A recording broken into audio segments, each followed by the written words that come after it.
Thank you all. We're going to talk about AI. You may have heard of it. And we're very excited to have this panel. We're going to talk about three things. We're going to talk about where we're seeing impact today. We're going to talk a little bit about guardrails and what we need to do to balance responsibility and innovation. And finally, we're going to talk about some of the areas that we see coming up in the future and where there are opportunities in the future for AI. But let's start about impact today, and let's start with World Bank. How are you using it today, Amy, in your everyday goings-on in the World Bank? Yeah, great, thanks. So we've been using AI for quite a long time, at least a decade. Narrow AI, mostly for transaction processing and operations, but generative AI has sort of taken us by storm. And we found the need to think carefully about what do we want to use AI for? And we decided that we want to use AI to accelerate, deepen, and sustain development impact. Accelerate, deepen, and sustain development impact. And it really helped us focus on how we want to use AI, because we got hundreds of use case suggestions from our colleagues across the globe working at the World Bank Group.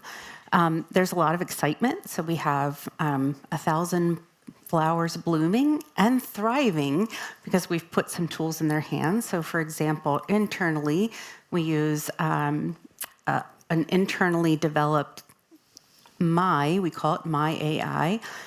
It uses a ChatGPT model, but it procures curates our data, and so it gives answers that are World Bank Group informed. It's really helpful. And then we have folks who are using Copilot, Microsoft's product, in their daily work to take meeting minutes and create summaries and have documents, long, lengthy documents summarized for their work. Externally, our focus is on jobs. So we know that development is sustainable when we create jobs. And so we're using AI to look at labor patterns, to understand where job needs might be, where labor availability may be. And we're giving advice to countries on how to use these insights to do planning and policy development.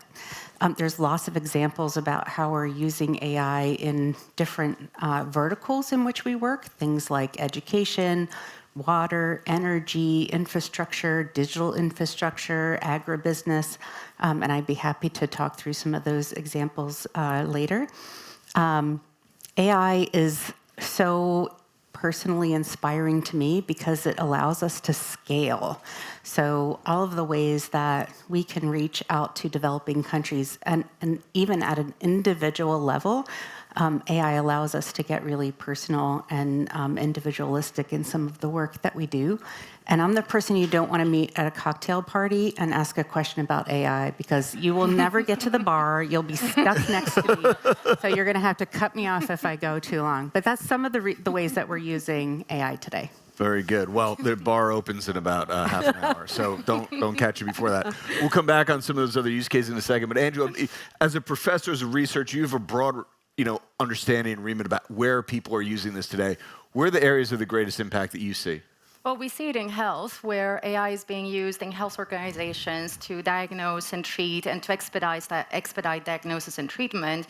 We see it in nonprofit organizations, where artificial intelligence is used to accelerate giving and facilitate giving. We also see it in humanitarian action, where multiple organizations, humanitarian agencies, tech for good, and local communities come together to decide where the humanitarian support is going to be directed. So all of those are examples also from my research. And my research cuts across verticals and industries, as well as geographical areas around the world. And what I try to understand is how AI is used within organizations. I don't develop AI, so please don't come to me with your startup idea.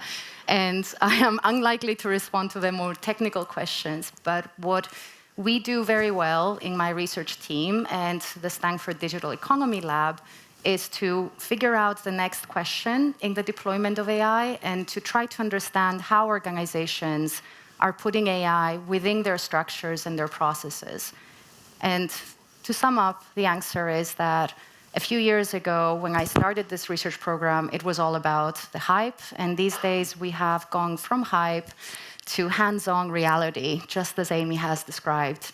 That's excellent. And at Mastercard, we have a similar sort of internal and external view on this. Externally, we use it to make commerce safer, think about how we're protecting transactions, preventing fraud, preventing cyber attacks, commerce smarter, how we help authorizations of transactions be more efficient, how we help our companies and our partners optimize their portfolios, and how we make commerce be more personal. And then likewise, internally, we use it to improve the productivity and efficiency of our workforce, be it with knowledge management, be it with agents that help specific roles be more effective, or be it with sort of the foundational capabilities we use to organize our data and other infrastructure. So very important to the enterprise as well.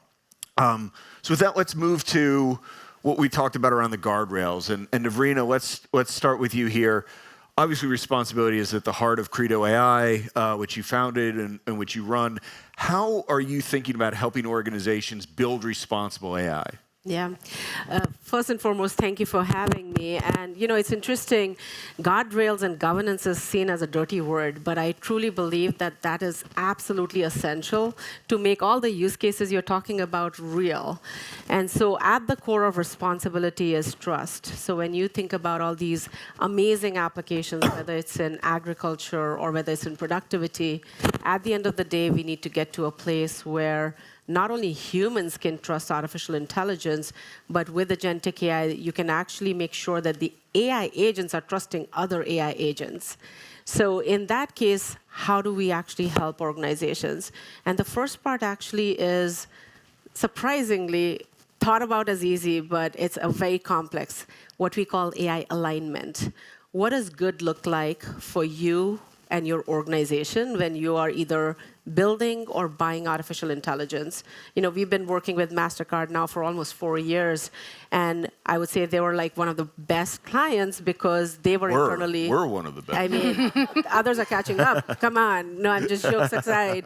I mean, they've been one of the best customers because there was a very strong alignment of fundamentally what does good look like within Mastercard. But as you can imagine, that AI alignment problem is a very challenging problem because it's not just about the value system that you have, but it is how do you actually bring that value system to these technologies. And then the second part of AI alignment is how do you actually go and define specific metrics. And it's a little bit more technical problem because even if you're using, let's say, GitHub Copilot, how do you define what does reliability mean? What does security mean? And especially in the context of, let's say, World Bank's use, how do you actually define that good? And then the last thing is really around operationalizing that at scale. Because just in the past, I would say month, I'm sure the risk surface area has drastically increased within each and every organization.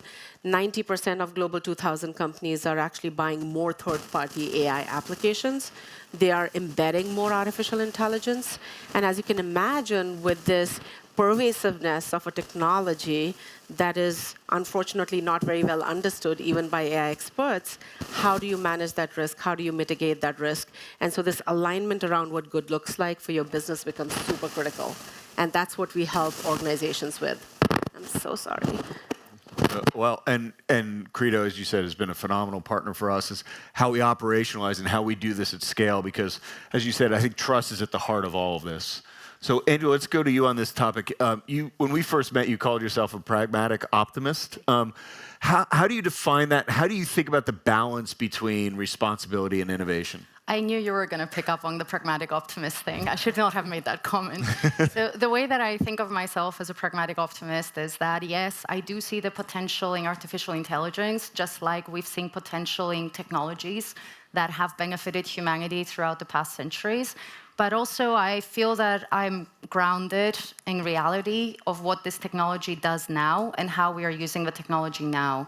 And in order to be able to use the technology now to benefit as many of us as possible, as Navrina just mentioned, we need to have guardrails, we need to create opportunities, we need to remove barriers. And that's where my pragmatism comes in. I want to be able to not only give the vision to the organizations and the parts of society that I work with, but also to give them the boundaries and the guardrails and the structures within which they can flourish.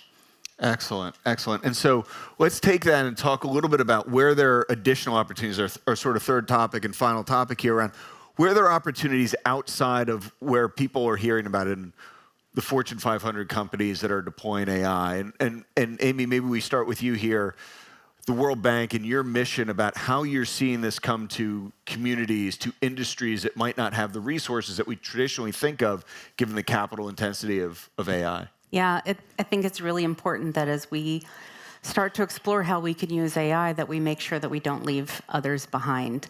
And I love the new Maslow's hierarchy of needs that has Wi-Fi at the bottom. I feel like I've become that person. But in reality, we have 600 million people in sub-Saharan Africa without access to reliable electricity. And so if you think about that hierarchy of needs for AI, if you're talking about capital, first we need to get power.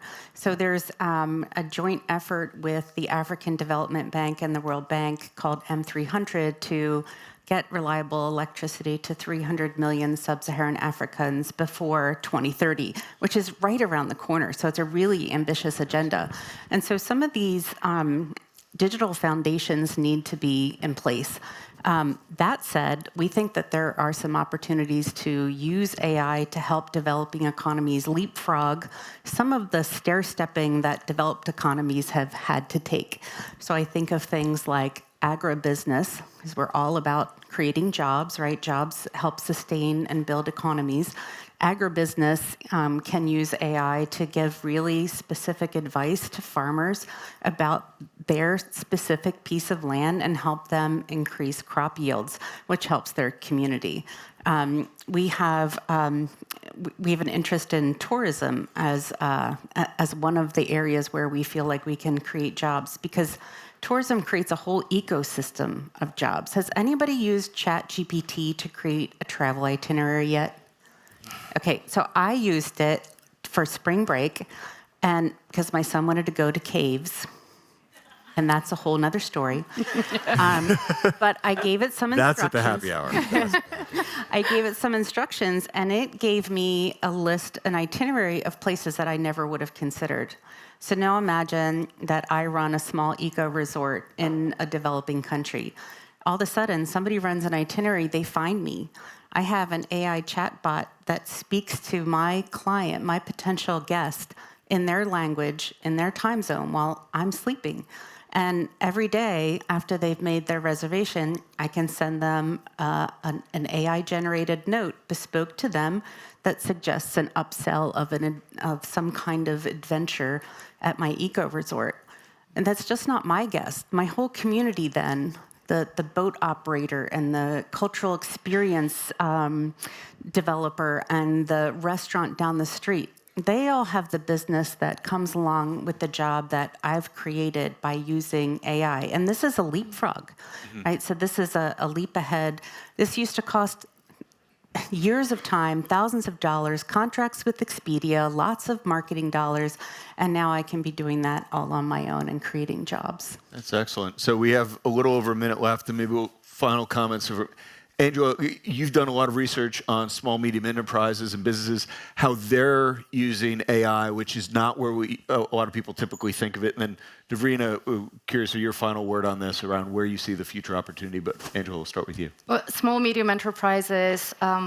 The reason why I'm engaged with that research setting is because growth is not automatically inclusive, and I was concerned that their small size, might mean that they lack the resources to engage with AI experimentation like larger organizations would. So removing the barriers, in my opinion, is equally important as creating opportunities. And the research that I do with SMEs and with Be the Business, which is a network that was funded at some point by Mastercard Foundation, is related to how do we give them those tools. How do we create the AI infrastructure? How do we engage them in AI literacy skills? And how do we give them options for use cases that they might not have considered previously, and a community to engage with each other, to learn from each other, and move forward their agenda at a firm level? And I'm very happy with that work because it makes me feel that we are contributing to part of the economy that might otherwise be left behind. That's excellent.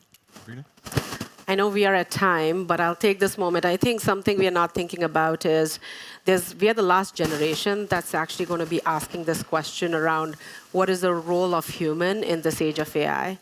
When, it's interesting, I have an 11-year-old daughter, and we were just talking about her. She's a Gen Alpha. Her expectation is everything is AI-powered. So in a world which is going to be AI-powered, the key question we should be asking ourselves is, how do we show up and how do we actually build trust? And I think that's a big one around AI literacy we should be spending more time thinking about. Excellent. Well, thank you all so much for joining us today, and thank you all for being here.